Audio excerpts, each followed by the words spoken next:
Think you know Kafka? Let's test it with 5 real-world scenarios that can challenge even experienced Java developers. Welcome to day 1 of our Kafka interview preparation series. Kafka interviews are not just about knowing definitions. Interviewers want to know how you handle real production problems. So instead of memorizing answers, let's solve 5 practical Kafka scenarios together. Here are the 5 scenarios we'll solve today. First, Kafka message ordering. Second, how consumers share partitions. Third, what happens when we add more consumers. Fourth, why duplicate processing can occur. And finally, how to replay Kafka messages after a production failure. By the end, you'll know the interview answer and the production reasoning behind it. Let's start with our first scenario. Imagine your application publishes 3 events: order created, payment completed, and order shipped. You expect the consumer to receive them in exactly that order. But suddenly, order shipped arrives first. Then order created, and finally payment completed. So, what happened? Why did Kafka messages arrive out of order? Now here's the interview question: Kafka guarantees message ordering. True or false? The answer is true, but there's an important condition. Kafka guarantees ordering only within a single partition, not across all partitions. And that distinction is critical. Here's the key Kafka concept you need to remember: ordering is guaranteed at the partition level. Every partition is an ordered sequence of records. So, if 3 messages are written to the same partition, Kafka preserves their order. But messages spread across different partitions do not have a guaranteed global order. So how do we preserve ordering for related events? The answer is, use a meaningful message key. For example, if we're processing orders, we can use the order ID as the Kafka key. Kafka's partitioner uses that key to determine the partition, so events with the same key are routed to the same partition. For order 101, order created, payment completed, and order shipped can therefore remain in order. Now let's move to our second scenario. Imagine an orders topic with 3 partitions and 3 consumers belonging to the same consumer group. How does Kafka distribute the work? Each partition is assigned to only one consumer within that group. So partition 0 can go to consumer 1, partition 1 to consumer 2, and partition 2 to consumer 3. This allows the consumers to process different partitions in parallel. Now let's change the numbers. We have 6 partitions, but only 2 consumers in the same group. What happens? Kafka doesn't require one consumer per partition. Each consumer can be assigned multiple partitions. So consumer 1 might handle partitions 0, 2, and 4, while consumer 2 handles partitions 1, 3, and 5. The key takeaway is simple: partitions can be shared across consumers, but each partition is owned by only one consumer within the group.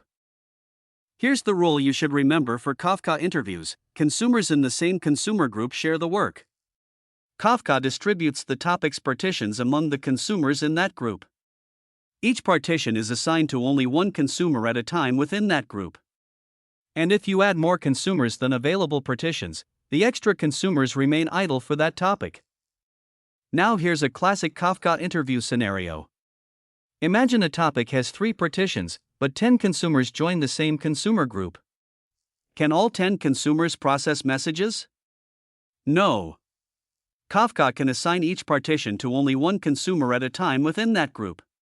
So, at most 3 consumers will be actively consuming, while the remaining 7 consumers stay idle until more partitions become available. Now let's look at another important Kafka scenario. What happens when 2 different consumer groups consume the same topic? They can both receive the data independently. For example, an order service might use one consumer group, while an analytics service uses another. Each group maintains its own consumption progress and can consume the topic independently. Let's lock in the difference. With the same consumer group, consumers share the partitions and divide the workload. Each partition is assigned to only one consumer at a time within that group. But with different consumer groups, each group consumes the topic independently, maintains its own offsets, and can receive the same messages. So remember, same group means shared work, different groups mean independent consumption. Now let's look at a real production scenario. What happens when a Kafka consumer crashes? Suppose 4 consumers are processing 4 partitions, and consumer 2 suddenly fails. Kafka detects that consumer 2 is no longer healthy through the consumer group's heartbeat mechanism. A rebalance is triggered, and Kafka reassigns the affected partition to another active consumer. After the rebalance completes, processing continues with the new assignment. Now we reach one of the most important Kafka concepts: offsets and duplicate processing. Imagine a consumer reads a message at offset 100, but the application crashes before the offset is committed. Kafka has no record that processing was completed. After a rebalance, another consumer can read that message again. This means the same business operation may be processed twice. That's why production consumers should be designed to be idempotent for operations like payments or order updates. When should we commit the Kafka offset? There are 3 common approaches. First, commit before processing. This improves performance, but if the consumer crashes, the message may be lost. Second, commit after successful processing. This is safer, but a crash before the commit can cause duplicate processing. Third, auto-commit, where Kafka commits offsets periodically. It is convenient, but timing may not match business processing, payments and orders. Use careful offset management and idempotency. Which Kafka offset commit strategy should you choose? There is no one-size-fits-all answer. For analytics and logging, where speed matters and some duplicates can be tolerated, auto-commit may work. For order processing, commit after successful processing is safer, with idempotent logic. For payments and financial transactions, use careful offset management and strong correctness guarantees. Always choose based on business risk, not just performance. Now let's discuss consumer lag. Lag occurs when producers publish messages faster than consumers can process them. As consumers fall behind, unprocessed messages build up and lag increases. High lag can cause delays, SLA issues, and poor user experience.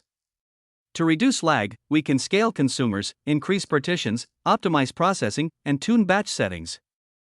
Remember, lag is a signal to investigate, not automatically a failure. Now let's discuss consumer lag. Lag occurs when producers publish messages faster than consumers can process them. As consumers fall behind, unprocessed messages build up and lag increases. High lag can cause delays, SLA issues, and poor user experience. To reduce lag, we can scale consumers, increase partitions, optimize processing, and tune batch settings. Remember, lag is a signal to investigate, not automatically a failure. Let's connect everything with a real-world e-commerce scenario. An order is published to the Kafka orders topic and processed by a consumer group. Multiple consumers process partitions in parallel.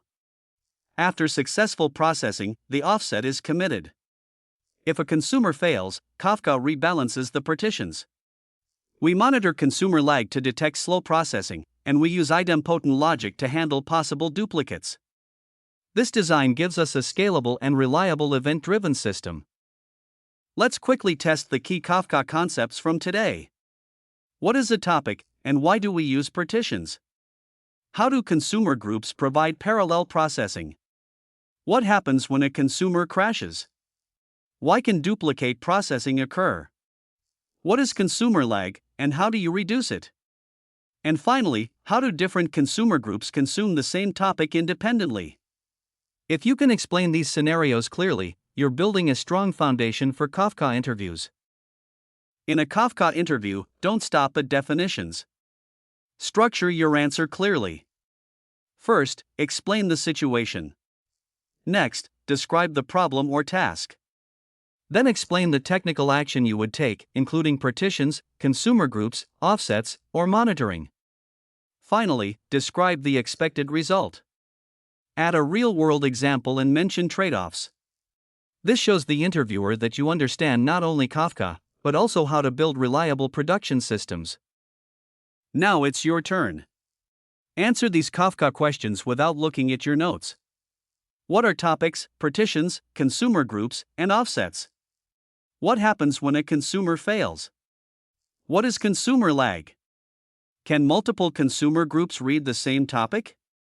And what is the difference between at least once and exactly once processing? Focus on clear answers, real-world examples, and production trade-offs. Tomorrow, we'll dive deeper into Kafka architecture and internals. Great work! You've completed day 1 of our Kafka interview preparation. Today we covered topics, partitions, producers, consumers, consumer groups, offsets, rebalancing, consumer lag, duplicate processing, and commit strategies. Most importantly, you learned how these concepts work together in production. Keep this slide as your revision checklist. In day 2, we'll go deeper into Kafka architecture, brokers, replication, leaders, followers, and fault tolerance. Before we finish, save this cheat sheet for your Kafka interview revision. Remember the core flow: producers publish events to topics, topics are divided into partitions, and consumer groups process those partitions in parallel. Offsets track progress, while lag and rebalancing help us understand consumer health. For production systems, always think about scalability, fault tolerance, and idempotency. Day 2 is Kafka architecture. See you there. That's a wrap for day 1. You now have a solid foundation in Kafka fundamentals, from producers and partitions to consumer groups, offsets, lag, rebalancing, and idempotency. Take a few minutes to review today's cheat sheet and challenge questions. Tomorrow, we'll go deeper into Kafka architecture, brokers, clusters, replication, leaders, followers, ISR, and fault tolerance. Keep learning, keep practicing, and keep building with SRWebTech. See you in day 2.